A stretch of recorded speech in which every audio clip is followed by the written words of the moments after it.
بسم اللہ الرحمن الرحیم۔ آج ہم نبی کریم صلی اللہ علیہ وسلم کے کچھ خوبصورت اور حسین اداؤں کے بارے میں، عادات کے بارے میں گفتگو کریں گے۔ سب سے پہلی بات کہ نبی کریم صلی اللہ علیہ وسلم ہمیشہ مسکراتے چہرے کے ساتھ صحابہ کرام رضوان اللہ علیہم اجمعین کے سامنے تشریف لاتے۔ صحابہ کرام فرماتے ہیں کہ نبی کریم صلی اللہ علیہ وسلم جب بھی ہمارا سامنا کرتے تو مسکراتے چہرے کے ساتھ کرتے، اور جب گھر میں تشریف لے جاتے تب بھی چہرے پر مسکراہٹ ہوتی۔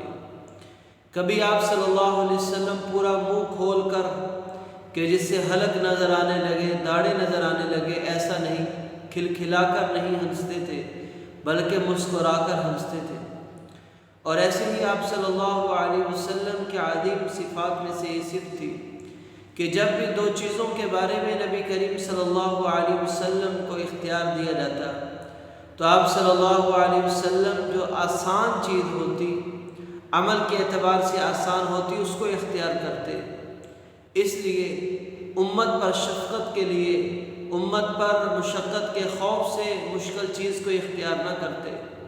جیسے مسواک کے بارے میں فرمایا کہ اگر مجھے اپنی امت کے اوپر مشقت کا ڈر نہ ہوتا تو میں مسواک کو ہر نماز کے ساتھ لازم قرار دے دیتا۔ تہجد کی نماز امت پر فرض نہیں کی، امت پر مشقت کے خوف اور ڈر سے۔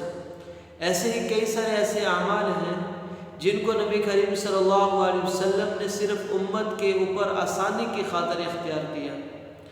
ایسے ہی آپ صلی اللہ علیہ وسلم گناہ کی چیز سے، گناہ کے کام سے بہت دور جانے والے تھے۔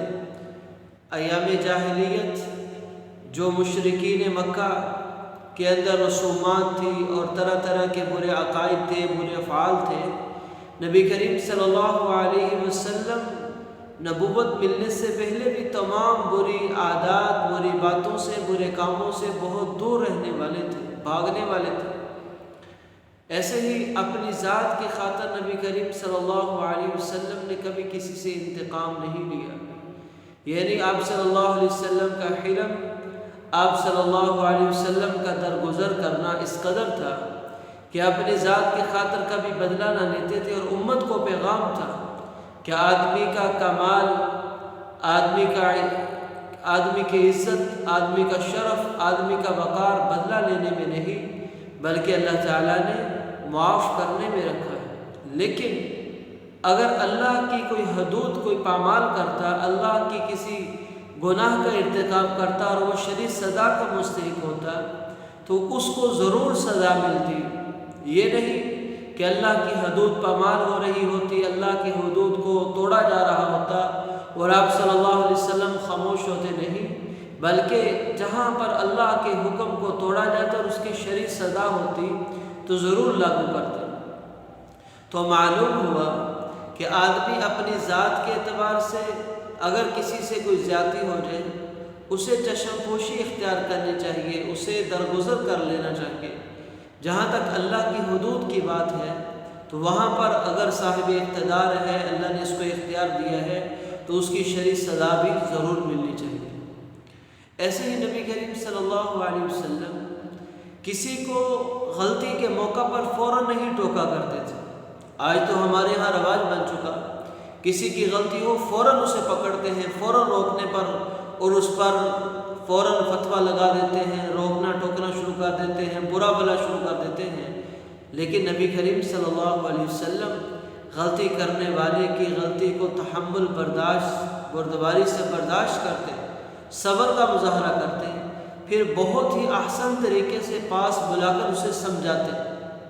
جیسے کہ ایک واقعہ مشہور ہے کہ ایک دیہاتی اعرابی آیا آپ صلی اللہ علیہ وسلم کے پاس اور مسجد کے ایک طرف ہو کر پیشاب کرنے لگا۔ مسجد کی تعظیم، مسجد کا تقدس آپ اندازہ لگائیں۔ تو صحابہ کرام رضوان اللہ علیہم اجمعین دوڑے لب کے اس کی طرف کہ یہ کیا کر رہا ہے، اس کو روکیں۔ اللہ کے نبی صلی اللہ علیہ وسلم نے صحابہ کو روک دیا، کہا کہ اسے اپنی قضاء حاجت سے فارغ ہو لینے دو۔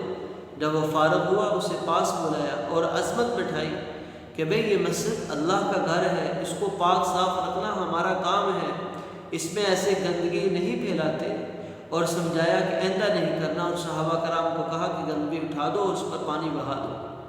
یعنی امت کے لیے بہت بڑا پیغام تھا، اور تربیت کا بہت بڑا اصول دے دیا کہ جب کسی سے غلطی ہو جائے تو اسے بجائے ڈانٹنے کے، بجائے اس کے اوپر سختی کرنے کے، ملامت کرنے کے، اسے اس غلطی کے بارے میں بڑے ہی احسن طریقے سے، بڑے ہی پیارے انداز سے اس کی غلطی کے نقصان بتا کر پیار محبت سے سمجھا دیا جائے تو یہ چیز سمجھنے میں بھی بہت آسان ہوتی ہے، پھر اس غلطی کے کم کرنے کے چانسز بڑھ جاتے ہیں۔ اور جب کسی کے سامنے روکا ٹوکا جاتا ہے، کسی کی بے عزتی کی جاتی ہے، کسی کو اپنی غلطی پر ذلیل کیا جاتا ہے، تو اکثر سامنے والا وہ عادی بن جاتا ہے، مجرم بن جاتا ہے، پھر وہ غلطی پر غلطی کیا جاتا ہے، چھوڑنے کا نام نہیں لیتا۔